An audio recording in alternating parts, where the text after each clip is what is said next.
Imagine this. Every time you post on social media, you're not just sharing a thought, a picture, or a slice of your life. You're stepping onto a stage. The lights are bright, the crowd is watching, and you carefully adjust your mask before speaking. That mask is your persona, the version of yourself you've crafted for the world to see. But what if the real story isn't about the mask at all? What if it's about the figure hiding behind the curtain, the part of you that never makes it to the feed? That's your shadow. Have you ever scrolled through someone's profile and felt envy rise like heat in your chest? Or maybe you posted something, waiting for likes, only to feel strangely hollow even when the notifications poured in. Those little cracks, those quiet pangs, they are whispers from the shadow, reminding you there's more to your story than the polished version you show. Think about it. Online, we choose the best angles, the clever captions, the curated highlights. But offline, in the privacy of our own mind, we wrestle with insecurity, anger, jealousy, fear of rejection. Social media has become a mirror, but a distorted one. It reflects the persona, the shiny surface, while pushing the shadow deeper into the basement, and the more we hide it, the more power it gains. It's almost like living in two worlds at once. In one world, you're the confident traveler, the witty storyteller, the supportive friend. In the other, you're haunted by doubts you'd never dare to post. Do you ever notice how exhausting that split can be? Why do we feel so drained after endlessly performing online? Why does a single negative comment cut deeper than it should? And why does validation fade so quickly? Carl Jung once said, "The persona is what we would like to be and what we want others to think we are." The shadow, on the other hand, is everything we reject, deny, or can't admit. But it doesn't disappear. It waits, hidden, pressing against the mask. And in the age of social media, that mask has become brighter, heavier, and harder to take off. Picture this: a perfect Instagram feed filled with sunsets, gym selfies, and smiling brunch photos. But just behind the screen, there's anxiety, comparison, frustration. The disconnect grows wider, and the wider it gets, the more trapped we feel between the persona we project and the shadow we avoid. Here's the paradox. The more we curate an image for others, the further we drift from the raw, unfiltered parts of ourselves. Yet those hidden parts, the messy, uncomfortable, even embarrassing ones, carry the very energy we need to feel alive, creative, and whole. The shadow isn't just darkness, it's also potential. So, let me ask you, what happens when your social media persona collides with your real shadow? What happens when the mask slips in a relationship, at work, or in your own late-night reflections? And what if the shadow you've been hiding is the very key to freedom, authenticity, and deeper connection? Stay with me, because by the end of this journey, we'll uncover the subtle signs that your online persona is being hijacked by the shadow. And the last one is the very sign Jung himself considered the most dangerous. Let's pause for a moment. Why does this even matter? Why should we care about something as abstract as the shadow when life is already crowded with bills, deadlines, relationships, and the endless noise of social media? Because ignoring the shadow doesn't make it disappear, it makes it stronger. Think of it like holding a beach ball underwater. At first, you can manage it, but the more you press down, the more pressure builds. Eventually, it bursts up with force, splashing everywhere. That's exactly how the shadow works. Whatever we repress, envy, insecurity, anger, the fear of not being enough, eventually breaks through, often in messy, uncontrolled ways. Maybe it's a sarcastic comment that cuts someone you love. Maybe it's jealousy that shows up out of nowhere. Maybe it's silent resentment that poisons a relationship. And in today's world, social media amplifies that tension. Our persona, the crafted mask, is constantly on display, carefully polished for likes and approval. But the shadow doesn't care about filters or captions. It sneaks in during the late-night scrolling, in the comparisons we won't admit, in the emptiness that lingers after posting something we thought would bring joy. So what is shadow work really about? At its heart, shadow work is the practice of turning toward the parts of ourselves we'd rather avoid. Instead of burying them deeper, we bring them into awareness. We look honestly at our triggers, our projections, our hidden emotions. We ask, what am I really feeling beneath this smile? Why did that person's success sting me? Why do I keep repeating the same argument with my partner? And here's the important part. Shadow work isn't about fixing yourself because you're not broken. It's about becoming whole. Jung believed that growth doesn't come from chasing perfection, but from embracing the tension between light and dark within us. This has never been more urgent. We live in a time where image is everything.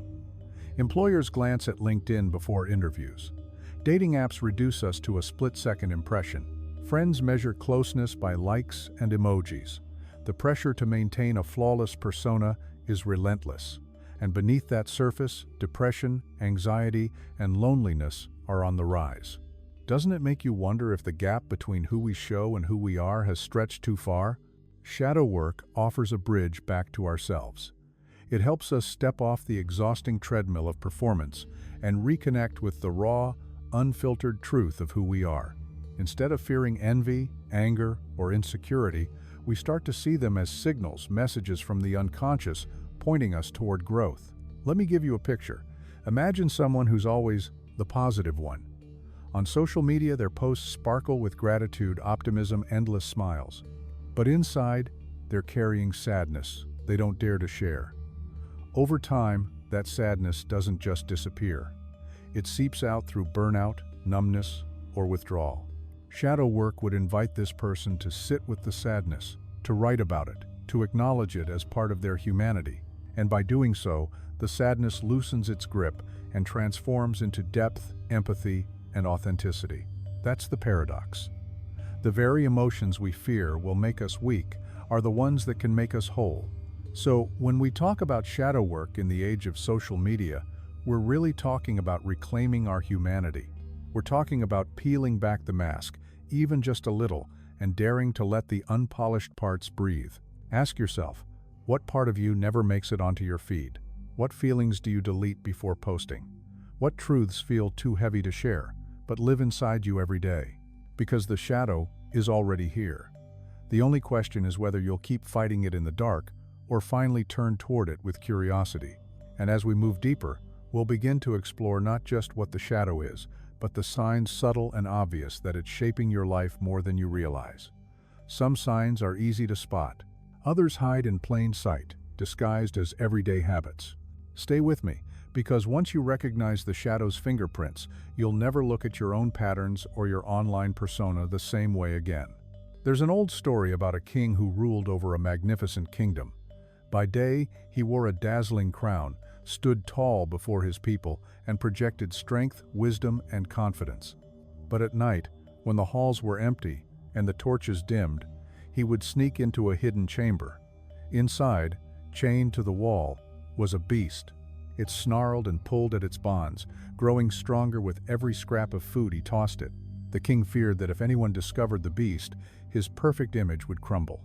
So he fed it quietly, in secret, then returned to his throne each morning polished and composed. But one night, the chains snapped. The beast stormed through the palace, not because it was evil, but because it had been ignored, caged, and starved of light for too long.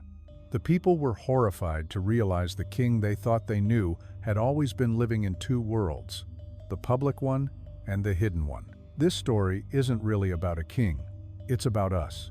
The king is our persona, the image we present to the world. The beast is the shadow, the fears, impulses, and feelings we try to keep locked away. And the chamber? That's our unconscious mind, the space we rarely allow others to see. Now think about how this plays out today. Social media has turned each of us into rulers of our own little kingdoms.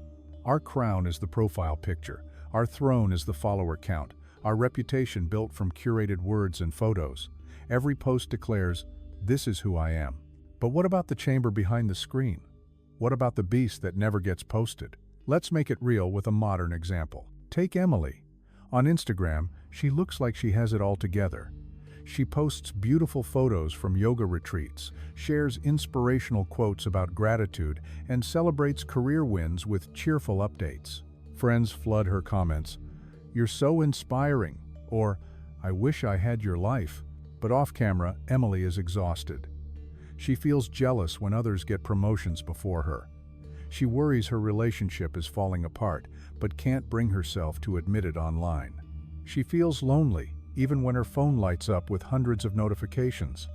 At night, when the screen goes dark, Emily's shadow whispers, "You're not as happy as you pretend to be. You're afraid they wouldn't love you if they saw the real you." And here's the truth. Emily's story isn't rare. In fact, it's everywhere. We've all become little curators of our personas, editing carefully before we go public. But the shadow doesn't disappear just because we filter it out. It waits, it builds, it looks for cracks, and sooner or later, it bursts through as burnout, anxiety, arguments, or that hollow sense of disconnection. The myth of the king and the beast shows us what happens when we deny the shadow. Emily's story shows us how it plays out in daily life. Both teach us the same thing. The parts of ourselves we avoid eventually shape us more than the parts we display. So let me ask, what beast is chained in your chamber? What feelings, desires, or fears never make it into your feed? And what might happen if, instead of locking them away, you dared to bring them into the light? Because shadow work isn't about letting the beast run wild and destroy the palace. It's about opening the chamber door before the chains break. It's about sitting with the shadow, acknowledging it, and discovering the wisdom it holds. And here's where our journey shifts from story to signs. The shadow leaves fingerprints all over our lives. Some are subtle, some are dramatic. But if you know how to spot them, you can catch the shadow before it takes control. Let's start with the first three. The shadow rarely storms in with a roar. More often, it slips in quietly, weaving itself into everyday thoughts and behaviors, until one day, you realize it's been shaping you all along. The good news is that if you learn to notice the early signs, you can catch the shadow before it takes the wheel. Let's look at the first three. The first sign is projection, seeing in others what you can't face in yourself. Ever notice how certain people online trigger you instantly? Maybe you roll your eyes at an influencer who seems too vain, or you feel irritated by a coworker's endless bragging on LinkedIn. The truth is, what bothers us most in others often acts as a mirror reflecting the parts of ourselves we don't want to admit. Jung called this projection. On social media, projection thrives because it's easier to criticize someone's post than to ask ourselves, why does this bother me so much? Next time you feel that spark of irritation, pause. Write down. What part of myself might this person be reflecting back to me? Is there a desire, fear, or insecurity I haven't acknowledged? Turning the mirror inward can transform blame into self-discovery. The second sign is emotional overreactions, when small things hit too hard. We've all felt it. One negative comment outweighs 100 likes. A friend forgets to react to your story, and suddenly you feel invisible. The intensity doesn't match the situation, and that's the giveaway. Overreactions happen when an old wound gets touched. It's rarely about the comment or the missing emoji. Underneath, the shadow whispers, "Am I lovable? Am I enough?" When you feel a wave of emotion that feels bigger than the moment, take a breath. Ask yourself, what wound is this touching? Where have I felt this before? Simply naming the deeper layer softens the shadow's grip. The third sign is persona fatigue, feeling drained by performance. Think about how much energy it takes to maintain a polished persona online. You always need the right photo, the clever caption, the highlight reel. At first it feels exciting, but over time it becomes exhausting, not because you're sharing, but because you're hiding. When you feel strangely tired after posting, scrolling, or even thinking about how others see you, that's not just screen fatigue. That's the shadow pressing against the mask, craving honesty. Notice those moments. Experiment with posting something real, a thought, a messy process, even a question. See how it feels to let the mask slip, even slightly. The relief you feel is a clue that your shadow is asking to be seen. These three: projection, overreaction, and persona fatigue are the shadow's gentle knocks on the door. They aren't here to shame you. They're reminders that your inner world is asking for attention. And here's the key. The more we ignore these whispers, the louder they get. Left unchecked, projections spark conflicts, overreactions damage relationships, and persona fatigue leads to burnout. But if we listen early, These signs become guides, breadcrumbs, leading us back to wholeness. Now that you've seen the first three, let's look deeper. Because the shadow has more layers, and the next set of signs often masquerade as traits we celebrate: kindness, ambition, perfection. But underneath, something else is happening. The shadow doesn't just show up in irritation or exhaustion. Sometimes it hides in behaviors that look positive, even admirable, on the surface. That's why these next three signs are tricky, because they often pass as strengths. But if we look closer, we can see the shadow pulling the strings. The fourth sign is people-pleasing, disguised as kindness. On the outside, it looks generous. You're supportive, encouraging, always saying yes. But when yes comes at the cost of your own truth, it isn't kindness anymore. It's the shadow smiling through your mask. On social media, it might look like constantly posting praise, reposting everyone's success, or agreeing with popular opinions, even when you secretly feel otherwise. You do it to belong, to avoid rejection. But over time, resentment grows in silence. The next time you feel the automatic urge to agree, pause. Ask yourself, am I saying this because it's real for me, or because I'm afraid of being disliked? Even one small, honest no can feel like freedom. The fifth sign is envy, quiet comparisons that quietly erode confidence. Scrolling can be a dangerous game. One moment you're relaxed, and the next, you see a friend's new house, a promotion, or a perfect vacation photo.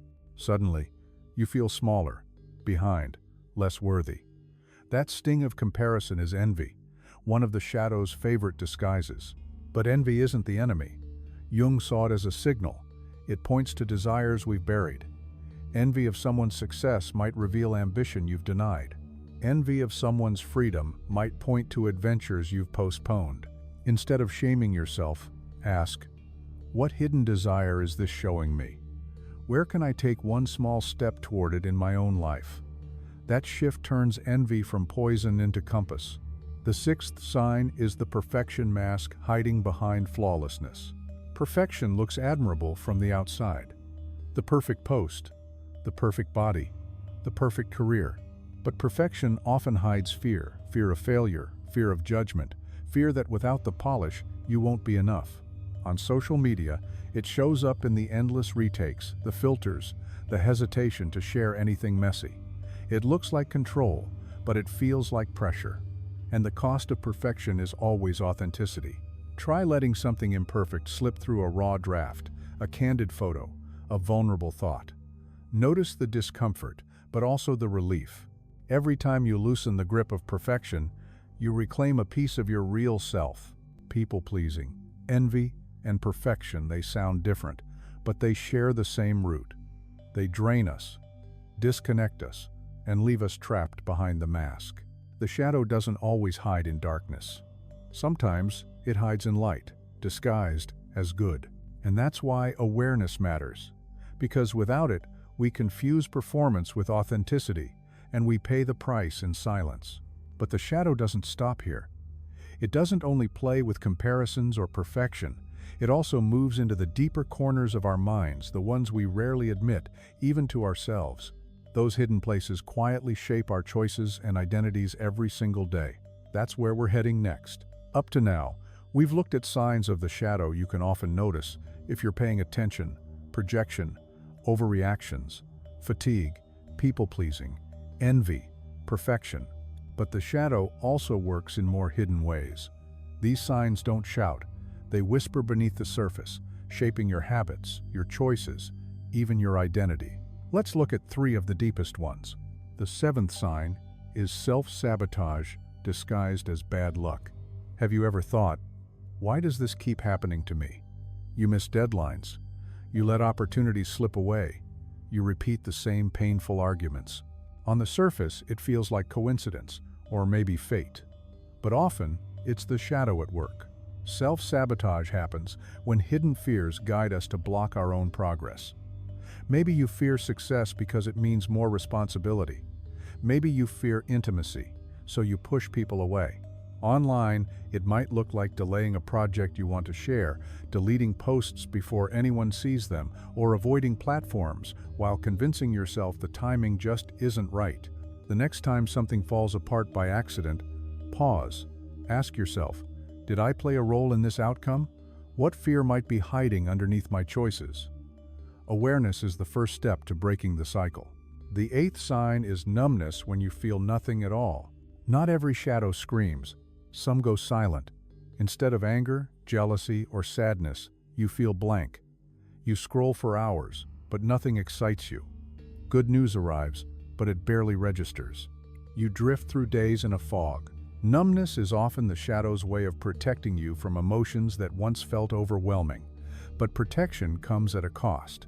You don't just mute pain, you mute joy, creativity, passion. If you notice numbness, don't panic. Ask gently, what feeling might be hiding under this emptiness? What part of me once decided it was too much to feel? Even writing a single sentence about what you sense in your body, heaviness, restlessness, tension, can slowly open the door again. The ninth sign is living inside other people's projections. One of the most hidden ways the shadow works is when we unconsciously accept roles others place on us. Maybe your parents always saw you as the responsible one, so you keep carrying that mask, even when you want to let go. Or maybe your audience online praises you for being the funny one, so you double down on jokes, even when you're in pain. Over time, you confuse who you really are with who others expect you to be. You live their story instead of your own, and your shadow grows restless, because the parts of you that don't fit the script are forced into silence. Ask yourself, whose story am I living? Who benefits from me staying in this role? Write down one quality or desire you've hidden because it didn't fit the script. Naming it is the first step to reclaiming it. These three: self-sabotage, numbness, and living through projections, show that the shadow isn't just about hidden emotions. It's also about hidden choices, unseen identities, and abandoned parts of life. The shadow is clever. It doesn't always appear as pain. Sometimes it shows up as silence, detours, masks, and missing pieces. And the more subtle it is, the stronger its grip can become. But here's the gift. Once you see these patterns, you get your choice back. You no longer need to call it bad luck when you're self-sabotaging. You no longer mistake numbness for peace. You no longer confuse someone else's expectations with your truth. And this is where shadow work shifts from concept to practice, a daily way of turning toward yourself with honesty and courage. In the next part, we'll dive into journaling and exercises that bring the shadow into the light, one page, one reflection, one breath at a time. Talking about the shadow is one thing, meeting it face to face is another. Words inspire, but practice transforms. This is where journaling and simple exercises become powerful. They take something vague and make it real. They give the shadow a safe place to speak. Think of your journal as the chamber where the king finally sits down with the beast, not to fight, but to listen. The page doesn't judge, it doesn't scroll, it doesn't unfollow, it simply holds your truth. Here are some practices you can try. The projection mirror. Whenever you find yourself irritated or judgmental, pause. Maybe a post feels arrogant. Maybe someone's success stings. Instead of reacting outward, turn the mirror inward. Write down, what exactly triggered me? What does this quality mean to me? Where might it live inside me as a trait, a fear, or a desire? At first, the answers may feel uncomfortable. But the more you do it, the more you'll see that the people who annoy you are actually mirrors reflecting parts of yourself waiting to be acknowledged. The emotional tracer. Strong emotions are breadcrumbs. Each time you feel a reaction that feels bigger than the moment, trace it back. Write down, what happened? How did I react? Where have I felt this before? By connecting today's reaction with an older memory, you begin to see the roots. Maybe criticism always takes you back to childhood. Maybe being ignored echoes old rejection. Suddenly, you're not just reacting, you're understanding. Shadow dialogues. This one feels unusual, but it's powerful. Write a conversation between your persona and your shadow. The persona might say, I need to look perfect online so people respect me. The shadow might reply, But I'm tired of hiding. I just want to rest. Keep going until something shifts. Sometimes the shadow reveals truths you've been avoiding. Sometimes it simply asks for compassion. Either way, giving it a voice loosens its grip. The permission slip. Many shadows come from the belief, I'm not allowed to. Not allowed to be angry. Not allowed to be selfish. Not allowed to rest. Write yourself a permission slip. I give myself permission to feel jealous without shame. I give myself permission to rest without guilt. I give myself permission to say no. It seems simple, but every permission slip cracks the mask and lets your real self breathe. Daily reflection. You don't need hours. Even 5 minutes a day makes a difference. At the end of each day, write down 3 things. What moment today felt most authentic? What moment felt like a performance? What part of me did I hide? Over time, these small reflections become a map of your shadow. The more you map it, the less it controls you. The beauty of journaling is that it makes the invisible visible. It turns shadows into words and words into clarity. It's like shining a flashlight into the chamber. The beast doesn't vanish, but it becomes less frightening. You realize it was never there to destroy you. It was there to guide you back to wholeness. And remember, shadow work isn't about judgment. It's not about labeling parts of yourself as bad. It's about curiosity. Every page you write is an act of courage, a step toward reclaiming what you once pushed away. So, let me ask, if your shadow had a voice today, what would it say?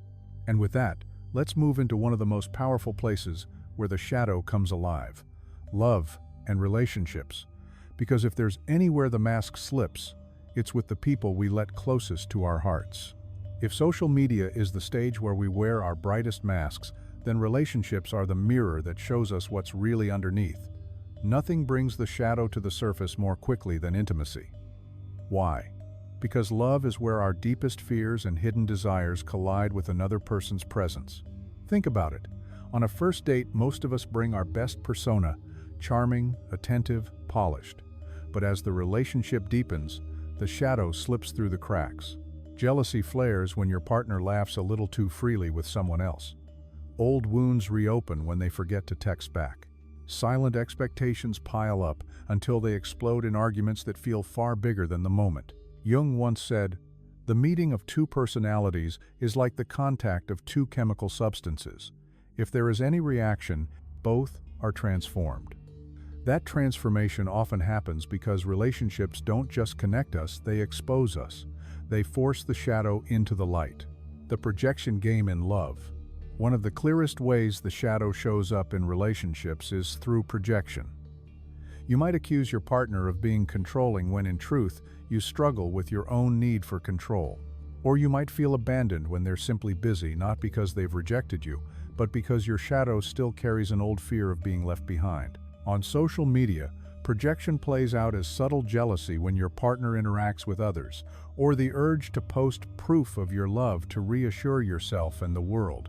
But at its core, these moments are less about them and more about you, your shadow's unspoken fears. The next time tension arises, pause and ask, am I reacting to what's really happening, or am I replaying an old wound on the screen of this relationship? The shadow of comparison in relationships. Social media doesn't just shape how we see ourselves, it shapes how we measure our love lives. You see another couple's anniversary trip, and suddenly, your own date night feels small. You scroll past an engagement post and wonder if your relationship is moving fast enough. Comparison feeds the shadow. Instead of appreciating the living, breathing connection in front of you, you chase a curated version of love that doesn't even exist. The shadow whispers, "You're behind. You're missing out. You're not enough." One way to break the cycle is to name 3 things that make your relationship uniquely yours, not Instagram-worthy, but soul-worthy. It shifts the focus from comparison back to connection. The hidden bargains of love. The shadow also hides in unspoken bargains. If I always stay cheerful, you'll never leave me. If I sacrifice my needs, you'll love me more. If I hide my anger, our bond will stay safe. These bargains don't create intimacy, they create distance. Because true intimacy requires the whole self-light and shadow. When we hide pieces of who we are, we end up feeling unseen, even in the arms of someone we love. Ask yourself, what am I holding back? What truth feels too risky to share? Often, the fear of rejection is bigger than the reality, and when we dare to share, connection deepens. Here's the irony. The very parts we hide to protect love are usually the ones that most need to be seen. The shadow doesn't destroy relationships. Silence, denial, and masks do. So, let me ask you this. In your relationships, what part of you shows up only as a mask, and what part is waiting in the shadows, longing to be embraced? Because no filter, no hashtag, no couple goals post can substitute for the raw, messy, beautiful work of letting ourselves be fully known. And once we see how the shadow shapes love, it becomes easier to notice how it plays out in another huge arena of life, our work and social circles. That's where we're headed next. If relationships bring the shadow into our private world, then work and social life drag it into the public arena. The office, the group chat, the dinner party, these are all stages where the persona works overtime. And the heavier the mask becomes, the louder the shadow grows. The workplace persona. At work, most of us wear carefully crafted masks. We want to be seen as competent, reliable, professional. That's understandable. But sometimes the mask becomes a prison. Think of the coworker who always says yes to extra tasks, even when they're drowning, or the boss who hides behind authority, never admitting uncertainty. These masks protect the role but bury the person. Resentment, fatigue, and insecurity build behind the scenes. Online, it shows up on LinkedIn or professional platforms. We share promotions, awards, milestones, but rarely failures, doubts, or struggles. The shadow thrives here, feeding on comparison and perfection, leaving us drained. Ask yourself, am I tired because of the work itself, or because of the mask I wear while doing it? The shadow of competition. Social groups often become silent battlegrounds. Who's more successful, more attractive, more together? The shadow shows up in subtle rivalries, comparing vacations, careers, even parenting styles. On social media, competition gets amplified. Likes and comments turn into invisible scoreboards. And every time we measure ourselves against someone else's highlight reel, the shadow whispers, "You're falling behind." But beneath competition, there's often a hidden longing. Maybe you don't resent your friend's success. Maybe you envy their courage to go after what you've denied yourself.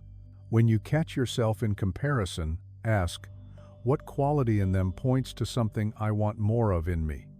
That simple shift turns rivalry into roadmap. The social mask of always fine. How many times have you said, "I'm fine," when you weren't? In social life, the persona hides struggle behind small talk and smiles. The shadow shows itself in the gap between how you present and how you feel. This mask gets especially heavy in groups or online communities. You laugh at jokes you don't find funny. You agree with opinions you don't share, all to belong. But somewhere inside, a voice asks, if they saw the real me, would they still accept me? Try a small act of honesty. Share a little truth instead of a mask. Actually, it's been a rough week, or I'm nervous about this project. More often than not, people respond with relief, not rejection. The cost of ignoring the shadow in work and society. When we ignore the shadow in professional or social life, it doesn't vanish, it leaks out. Resentment festers, gossip spreads, conflicts simmer. Burnout rises not only from workload, but from the exhaustion of pretending. And here's the paradox. When we allow glimpses of authenticity, even in small ways, we often gain more respect, not less. People trust those who are real. Leaders who admit mistakes inspire loyalty. Friends who share struggles create deeper bonds. The shadow doesn't have to sabotage our careers or friendships. It can fuel creativity, resilience, and genuine connection if we're willing to face it. So ask yourself, where in my work or social life am I wearing a mask so heavy it drains me? What truth is waiting to be spoken, even in a small way? Because once we start integrating the shadow in public life, we step off the exhausting treadmill of performance and into something far more sustainable, authenticity. But there's another place where the shadow loves to hide, and this one's even trickier. It disguises itself as spiritual progress.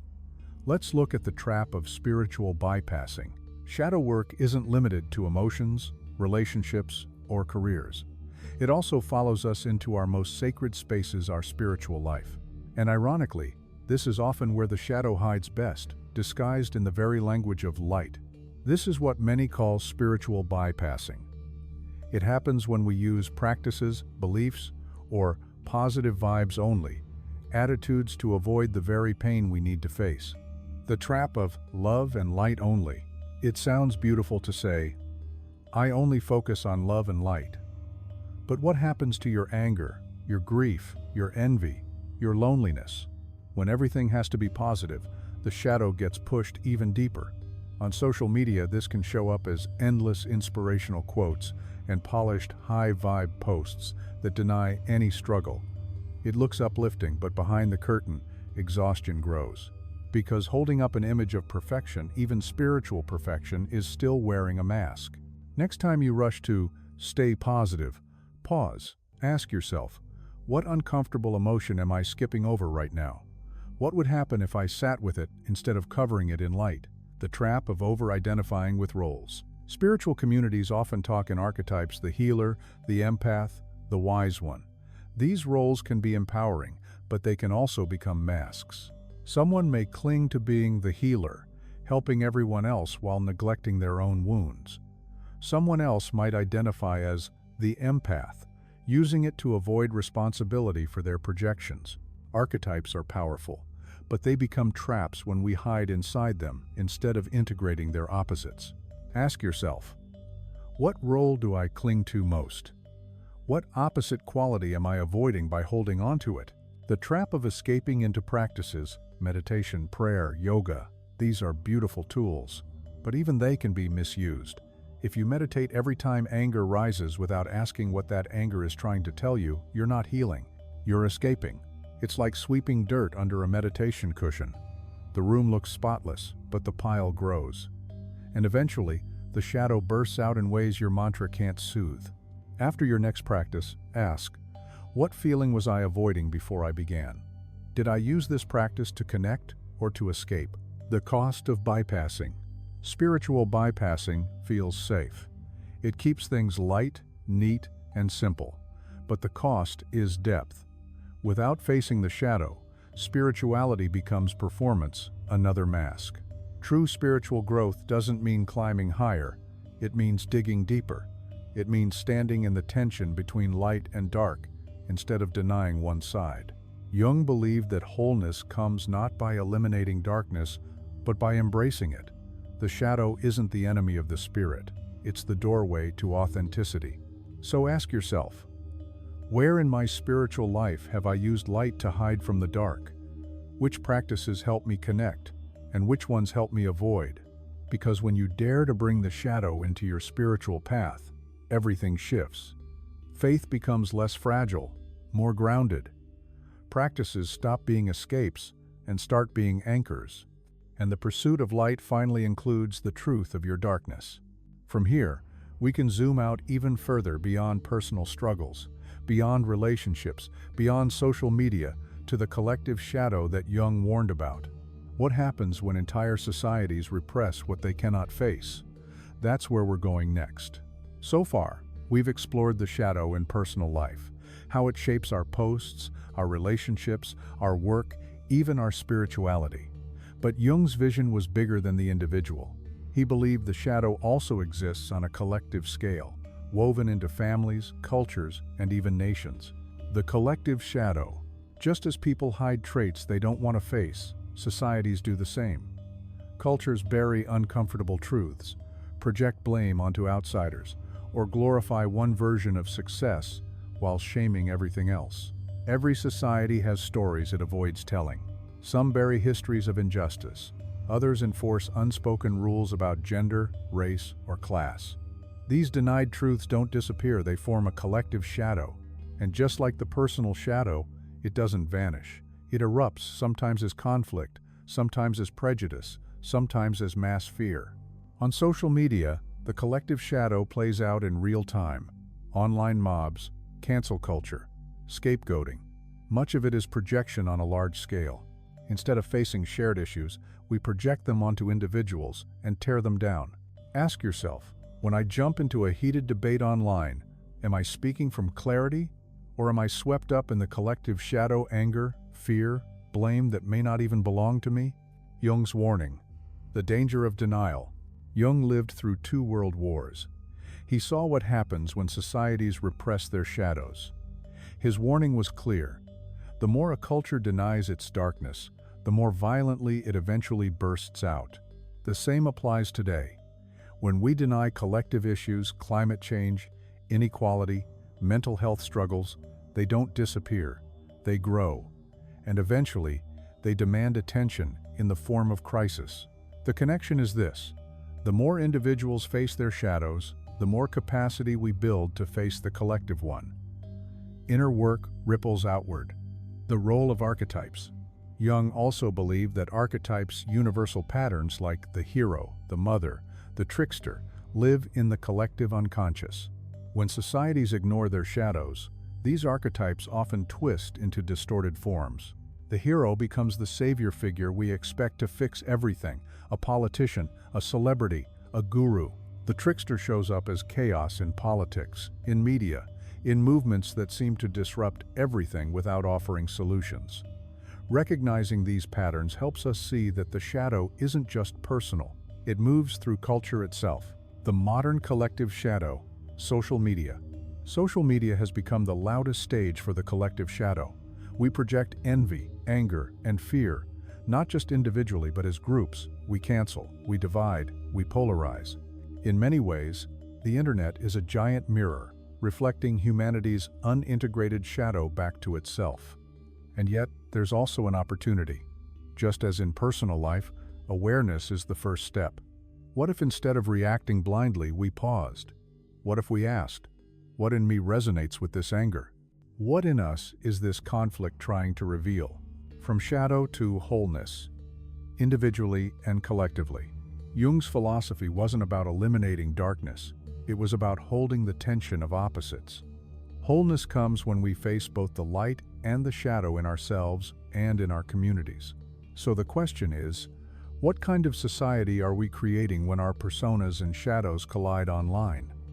Are we feeding division, or are we daring to integrate what we'd rather deny? Every time one of us does shadow work, personally facing envy, embracing imperfection, listening to hidden fears, we contribute to the collective. After all, society is nothing more than millions of individuals, each wrestling with their shadows.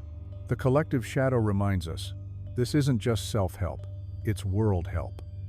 By facing our own darkness, we model a new way for culture itself, one that chooses integration over denial. And now, we arrive at the end of this journey. It's time to bring everything together and ask, how do we carry shadow work forward in a way that inspires rather than overwhelms? We've traveled a long way together, from the polished masks we wear on social media to the beasts we chain in the hidden chambers of the mind. We've seen how the shadow slips into our reactions, our relationships, our work, even our spirituality, and we've explored Jung's vision of the collective shadow shaping entire cultures. So the question is, what do we do with all of this? Here's the truth: shadow work isn't a quick fix. It's not something you check off a list. It's a lifelong conversation with yourself. But the moment you turn toward the shadow, even once, the relationship begins to shift. It stops being the enemy in the basement and starts becoming a guide on your path. Living with the shadow, not against it. Integration doesn't mean getting rid of envy, fear, or imperfection. It means learning to sit with them, to listen, to recognize their messages. Envy can point to hidden desires. Fear reminds us of our need for safety. Imperfection teaches the freedom of being real. The more we face these parts, the less they sabotage us, and the more energy we reclaim to live authentically both online and offline. The gift of wholeness. Imagine life when you're no longer drained by pretending, when you can post without the mask, love without the bargains, work without the crushing performance. That's the gift of shadow work. Wholeness. Not perfection, but wholeness. And wholeness is magnetic. When you drop the mask, people feel it. They trust you more. They connect more deeply. Authenticity is rare, and everyone is hungry for it. Your next step. So here's my invitation. Don't just think about the shadow, meet it. Try the journaling prompts. Notice your projections. Experiment with honesty in small ways. Write yourself a permission slip. Each act, however small, is a step toward integration. And remember, this isn't about walking into the dark alone. It's about discovering that the darkness you feared is actually part of your light. A final thought. Your persona might win you likes, but your shadow will win you freedom. The mask can earn applause, but only authenticity creates love. So, stay with this work. Reflect, write, share your insights, and keep walking with me. Because the deeper we go into the shadow, the brighter the light we'll find on the other side. Stay curious, stay courageous. And remember, the shadow isn't here to destroy you. It's here to complete you.